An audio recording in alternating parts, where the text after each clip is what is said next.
June 24th, 2025. At 6:02 last night, President Donald Trump announced on his social media account that Israel and Iran had agreed to a complete and total ceasefire that would lead to an official end to the 12-day war. Maggie Haberman of the New York Times reported today that the announcement took some of Trump's own senior advisors by surprise. Since then, Trump's social media feed has been unusually active, posting claims that his approval rate is soaring, that he deserves the Nobel Peace Prize, that for the first time ever, a majority of Americans believe the United States is on the right track, and that Trump was right about everything. The ceasefire is now in effect. Please do not violate it. Donald J. Trump, President of the United States. Trump's social media feed posted at 1:08 this morning. But within hours, Israel had struck Iran again. At 6:50, Trump's social media feed posted, "Israel, do not drop those bombs. If you do, it is a major violation.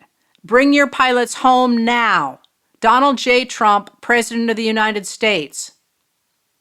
At 7:28, it posted, "Israel is not going to attack Iran. All planes will turn around and head home while doing a friendly plane wave to Iran. Nobody will be hurt. The ceasefire is in effect. Thank you for your attention to this matter. Donald J. Trump, President of the United States." After Israel struck, Iran retaliated.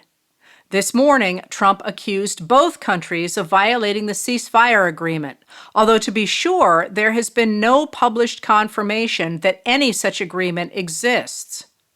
Sounding angry, Trump told reporters, "We basically have two countries that have been fighting so long and so hard that they don't know what the they're doing." At 11:17, the account posted, "Both Israel and Iran want to stop the war equally. It was my great honor to destroy all nuclear facilities and capability and then stop the war." It also attacked Democrats, especially women of color, at length, saying they were stupid and can't stand the concept of our country being successful again. The account also said, "Now that we have made peace abroad, we must finish the job here at home by passing the great big beautiful bill and getting the bill to my desk ASAP. It will be a historic present for the great people of the United States of America as we begin the celebration of our country's 250th birthday. We are finally entering our golden age, which will bring unprecedented safety, security, and prosperity for all of our citizens."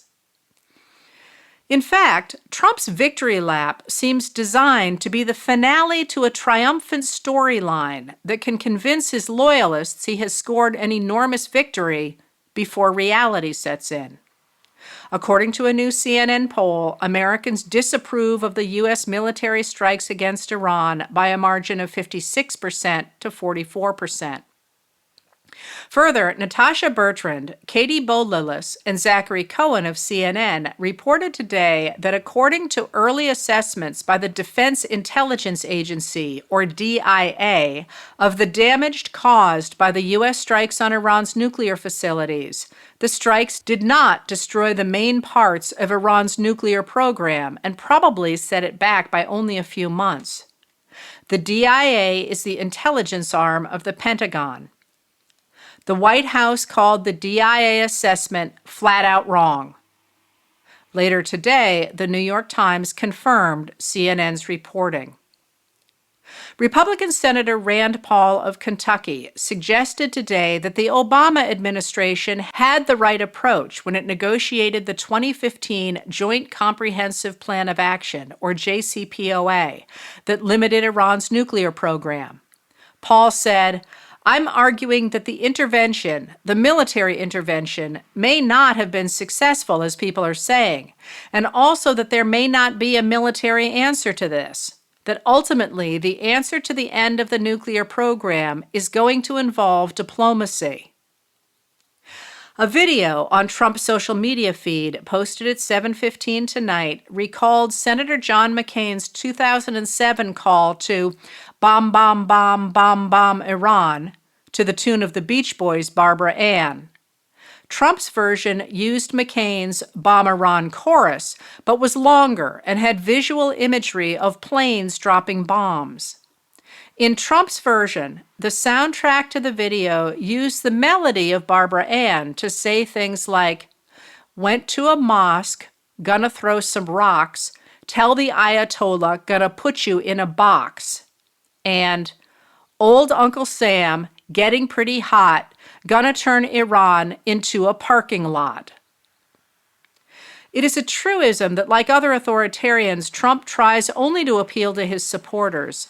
But I confess, this video from the President of the United States left me aghast.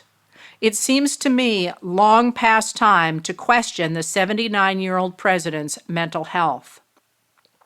Tonight, Trump's social media feed posted, "Fake news CNN, together with the failing New York Times, have teamed up in an attempt to demean one of the most successful military strikes in history. The nuclear sites in Iran are completely destroyed. Both the Times and CNN are getting slammed by the public." Trump's posts sound panicked, and even aside from the strikes against Iran, there is reason for his loyalists to be concerned about political events. On Saturday, masked agents from Customs and Border Patrol were caught on video chasing Narciso Barranco, a 48-year-old undocumented landscaper who has lived in the U.S. for decades, down a street with guns drawn, pinning him to the ground and hitting him as they handcuffed him. Barranco's oldest son, Alejandro, served in the Marines for 4 years and is a veteran. Barranco's 2 younger sons are active duty Marines. There has been a popular outcry over Barranco's arrest. Barranco's son Alejandro told Jacob Soboroff, Julia Ainsley, and Suzanne Gamboa of NBC News that his father is being held with at least 70 other people with 1 toilet and no privacy, and that he has received very little water and even less food. ICE's detentions continue to create a backlash. Isabella Diaz of Mother Jones reported that the number of migrants detained in Immigration and Customs Enforcement, or ICE, facilities across the country has reached a record high of more than 56,000, leading to overcrowding and unsanitary conditions. Federal law permits members of Congress to make unannounced visits to ICE facilities to inspect them, but officers at the Department of Homeland Security last week said members of Congress need to give at least 72 hours notice before an inspection. ICE claims the power to deny a request or otherwise cancel, reschedule, or terminate a tour or visit by lawmakers or by members of their staff if facility management or other ICE officials deem it appropriate to do so. Inspections will be hard to conduct at the newly approved detention facility deep in the Florida Everglades, designed to house up to 5,000 migrants. Members of the state legislature say they were not consulted about the plan. Florida says the new facility will cost about $450 million a year to operate. The federal government will reimburse that money through the Federal Emergency Management Agency, or FEMA. News broke today that White House Deputy Chief of Staff Stephen Miller, widely believed to be the individual responsible for the administration's draconian immigration policies, owns between $100,000 and $250,000 worth of stock in Palantir, the data and intelligence software company owned by Peter Thiel. Palantir has a number of valuable contracts with ICE to track undocumented immigrants. Ken Delanian of NBC News reported today that concern about retaliation from Iranian sleeper cells has made the FBI return agents who had been pulled from their normal duties to focus on immigration issues back to their usual focus on counterterrorism, counterintelligence, and cybersecurity. One source told Delanian, Guess they are realizing that this whole national security thing is important after all.